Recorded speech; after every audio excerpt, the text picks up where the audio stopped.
சிறுத்தை சிவா இயக்கத்தில் சூர்யா நடிப்பில் உருவாகியுள்ள படம் கங்குவா. இந்த படத்தை ஸ்டுடியோ கிரீன் ஞானவேல் ராஜா தயாரித்துள்ளார். இந்த படமானது அக்டோபர் 10ஆம் தேதி வெளியாக உள்ளது என அறிவித்துள்ளனர். கங்குவா திரைப்படத்தை அவரது ரசிகர்கள் திரையில் காண மிகுந்த ஆர்வமுடன் உள்ளனர். இந்த நிலையில் அக்டோபர் 10ஆம் தேதி கங்குவா மட்டுமின்றி ரஜினிகாந்த் நடித்துள்ள வேட்டையன் படமும் ரிலீஸ் ஆக உள்ளது என அறிவித்துள்ளனர். இதனால் சூர்யா நடித்துள்ள கங்குவா படத்திற்கும் ரஜினிகாந்த் நடித்துள்ள வேட்டையன் படத்திற்கும் மோதல் ஏற்பட உள்ளது.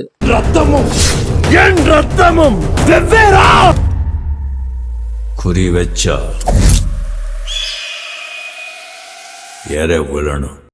ஆனால் கங்குவா படத்தின் தயாரிப்பாளர் ஞானவேல் ராஜா ரஜினிகாந்த் படத்துடன் மோத மாட்டோம் என பேட்டி ஒன்றில் கூறியிருந்தார்.